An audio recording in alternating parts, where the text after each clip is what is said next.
सोचिए आपने एसएससी का फॉर्म भरा, पैसे दिए, एडमिट कार्ड डाउनलोड किया, प्रिपरेशन करी, एग्ज़ाम का सेंटर आ गया आउट ऑफ सिटी, फिर भी पहुंचे।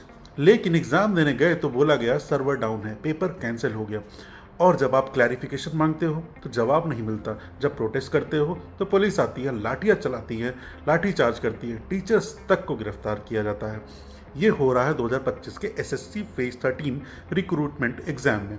आप सुन रहे हैं आनंद एक्सप्लेन्स और आज के एपिसोड में हम बात करेंगे कैसे एसएससी एस्पायरेंट्स और टीचर्स सरकारी मिसमैनेजमेंट के शिकार बन गए, क्या डिमांड्स हैं और सिस्टम की अकाउंटेबिलिटी कहाँ गई। एसएससी फेज 13 रिक्रूटमेंट एग्जाम में जो कि 24 जुलाई से 1 अगस्त 2025 के बीच में कंडक्ट होने थे, लेकिन मल्टीपल सिटीज़ में एग्जाम सेंटर पर सर्वर क्रैशेस हुए।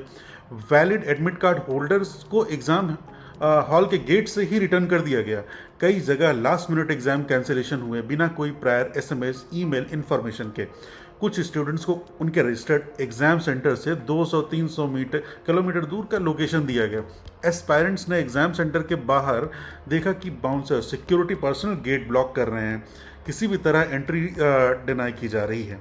ये इशू सिर्फ एक या दो शहरों में नहीं, पैन इंडिया लेवल पर रिपोर्ट हुए, जैसे कि बिहार, यूपी, दिल्ली, राजस्थान, एमपी, झारखंड, बंगाल और भी कई जगह से कंप्लेंट्स आए। इसके बाद सोशल मीडिया पर ट्रेंड हुआ SSC mismanagement, justice for aspirants. लेकिन एसएससी ने कोई पब्लिक एक्सप्लेनेशन नहीं दिया, सिर्फ एक लाइन लिखी, exams has been postponed due to technical reason. 22 जुलाई 2025 से स्टूडेंट्स और टीचर्स ने दिल्ली में प्रोटेस्ट स्टार्ट किया, जंतर मंतर और सीजीओ कॉम्प्लेक्स के पास, तो जिसमें थी Neetu Singh, Careerwill educator हैं, मिस्टर आशुतोष और कई कोचिंग इंस्टीट्यूशंस के रिप्रेजेंटेटिव्स, और जिनकी डिमांड्स बहुत सिंपल थी। वेंडर्स की अकाउंटेबिलिटी होनी चाहिए जो एग्जाम कंडक्ट करवाते हैं, और सेकंड है official reason of exam cancellation, कि अगर एग्जाम कैंसिल हुआ तो उसका एक ऑफिशियल रीजन जारी किया जाए एसएससी मैनेजमेंट के द्वारा।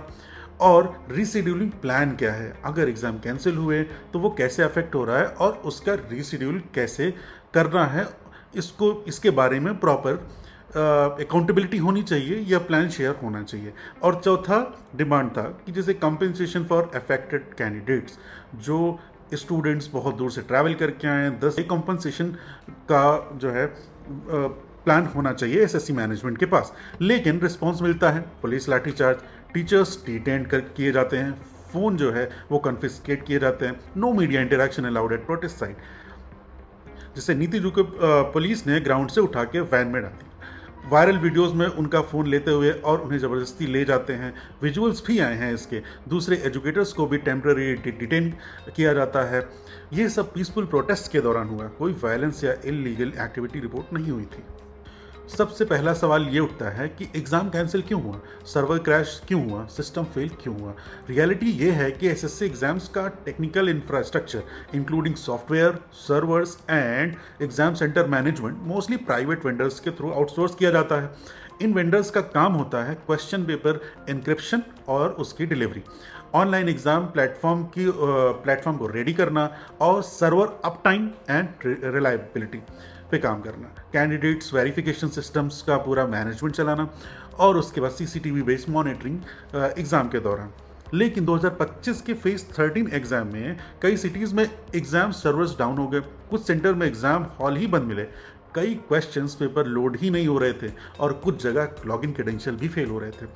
तो क्या एसएससी ने वेंडर्स को ब्लैकलिस्ट किया? नहीं। क्या एसएससी ने पब्लिकली वेंडर का नाम लिया? नहीं। क्या ऑफिशियल इंक्वायरी कमीशन लॉन्च हुआ? अब तक नहीं। यही सबसे बड़ा कंसर्न है। गवर्नमेंट एग्जाम कंडक्ट कर रही है पर रिस्पॉन्सिबिलिटी किसी थर्ड पार्टी वेंडर के ऊपर डाल के खुद सिस्टम साइलेंट है।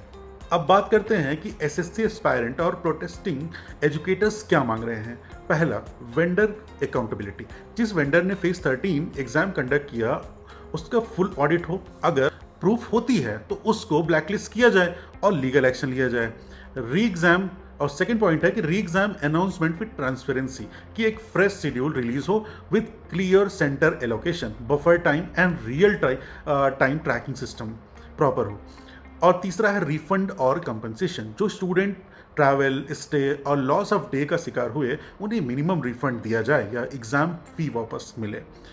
चौथा, प्रोटेस्टर्स के खिलाफ एक्शन वापस हो। जो एजुकेटर्स और स्टूडेंट्स पीसफुली प्रोटेस्ट कर रहे थे उनके ऊपर एफआईआर, डिटेंशन और रिस्ट्रिक्शंस वापस लिए जाएं।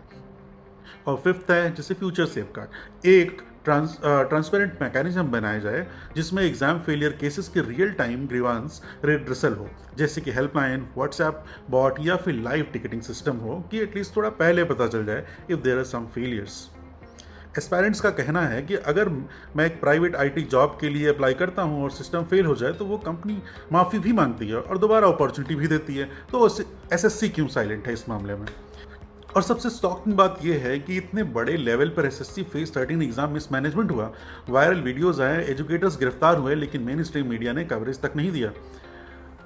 और अगर एस्पायरेंट्स का ट्रस्ट सिर्फ एक पेपर पर नहीं होता तो वो सिस्टम पर होता है, लेकिन जब बार बार एग्जाम कैंसिल होते हैं, रिजल्ट डिले होता है या पेपर लीक हो जाता है, तो सिर्फ एक नौकरी नहीं छीनती है बल्कि एक जनरेशन का भरोसा भी टूट जाता है।